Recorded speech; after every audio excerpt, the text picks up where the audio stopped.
Your teen used to talk to you. Now they barely look up from their screen. Something quiet has shifted between you. You've noticed the pattern but can't quite name it. The longer they scroll, the further away they seem. The distance feels new.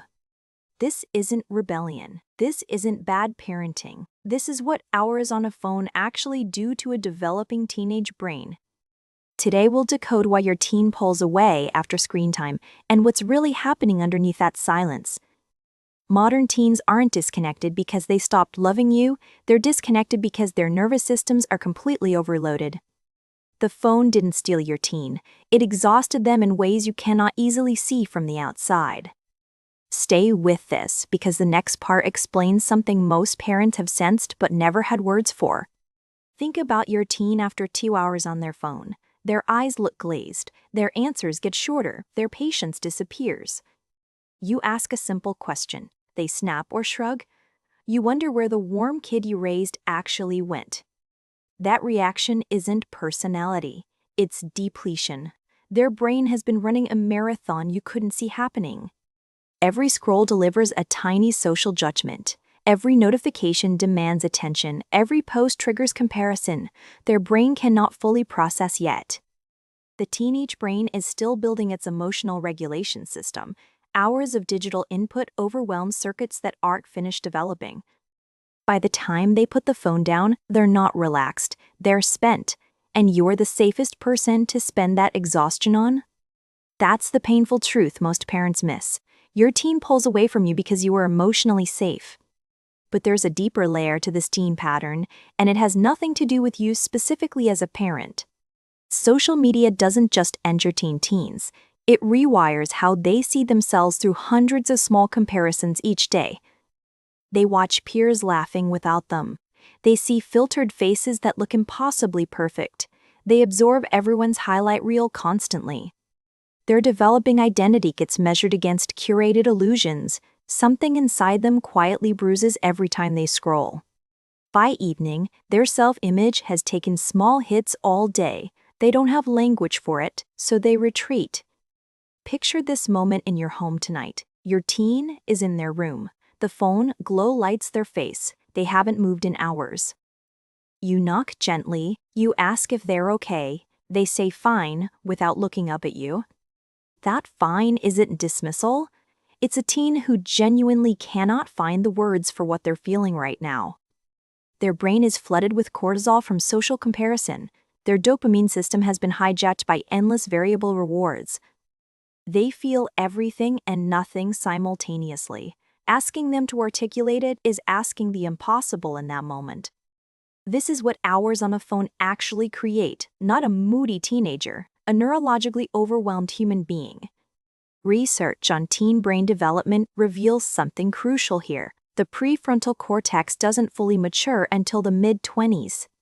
That's the part responsible for emotional regulation, impulse control, and perspective. Teens are using an unfinished tool.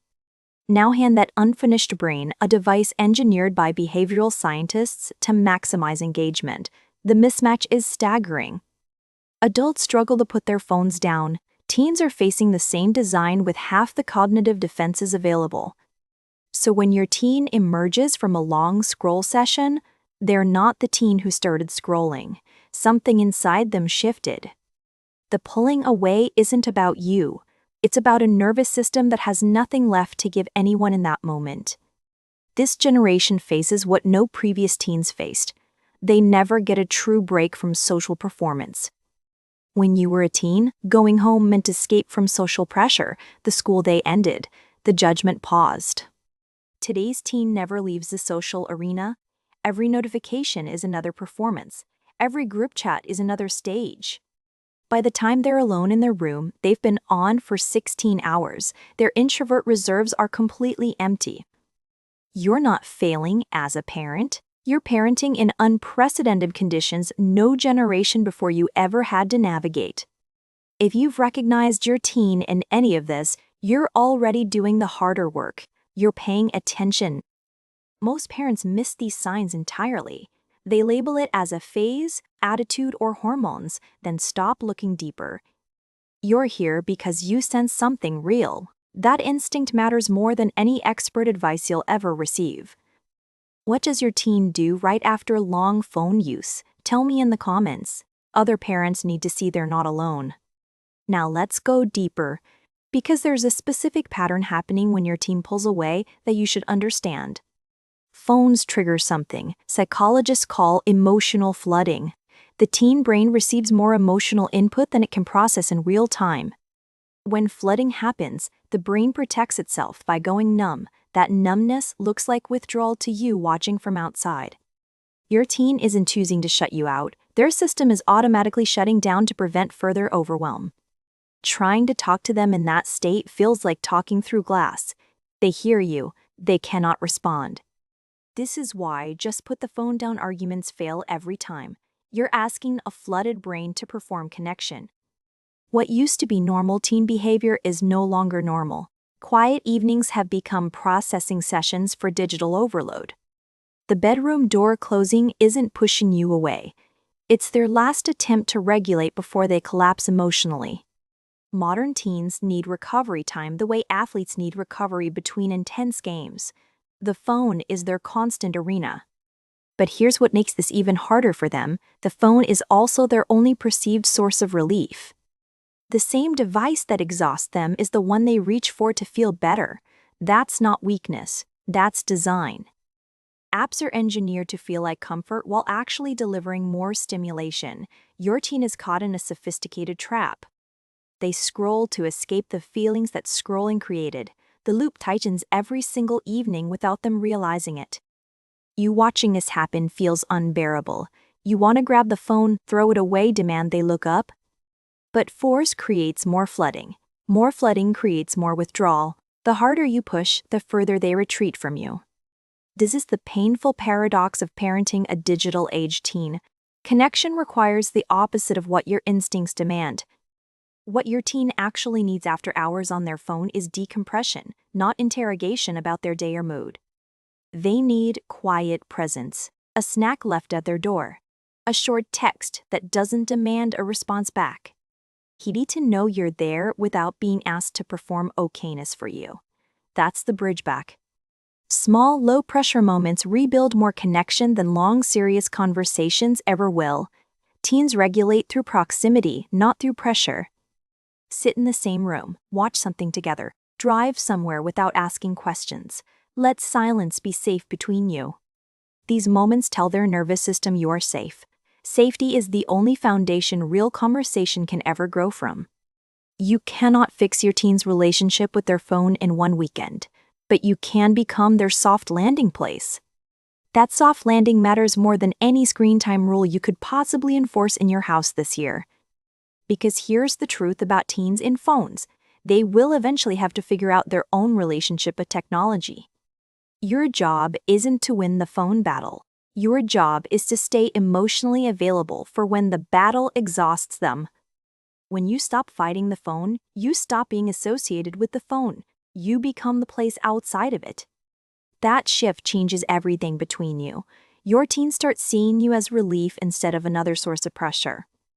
Notice when your teen seems most regulated. Usually it's after they've had quiet, food, sleep, and zero demands placed on them. Build more of those moments, not as strategy, as gift, as proof that home is different from the digital world. Watch what happens over weeks, not days. Teens move slowly toward connection when they feel the pressure genuinely lifting. One night, they'll wander into the kitchen and start talking about nothing important. That's everything you've been waiting for. Don't make a big deal of it. Don't fish for more. Just listen and let the moment exist between you. These small openings are where real teen mental health support actually happens, not in lectures, not in confrontations. In quiet kitchens, late-night car rides, casual mentions of something that mattered to them. Pay attention to those windows. Your teen pulling away after hours on their phone isn't the end of your relationship, it's a signal you can learn to read. The withdrawal means they're overwhelmed, the silence means they're depleted, the closed door means they're protecting what's left. None of it means they don't need you, they need you more than ever, just differently than when they were small. They need you to understand the world they live inside. They need you to stop taking their exhaustion personally. They need you to be the calm in a digital storm that doesn't stop for them at any hour of the day. When you become that calm, something quiet shifts. They start coming back. Not all at once, in small returning moments. A glance up from the phone, a question asked out of nowhere, a genuine laugh at something you said over dinner. Those moments are the proof the teen you raised is still there underneath the overwhelm. They're just waiting for safe ground. You can be that ground, not perfectly, not constantly, just often enough that they remember where home actually is. Take one moment tonight. Notice your teen without trying to fix anything. Just see them as a human under real pressure. Ask yourself what they might need that isn't a conversation. Sometimes the most loving thing is presence without words attached. What's one small way you'll meet your teen differently this week? Share it below. Your answer might help another struggling parent. If this gave you new language for what you've been sensing, subscribe to Calm Parent Project. We decode teen mental health every week. Your teen isn't pulling away from you. They're pulling away from a world that never lets them rest. Be the place that does.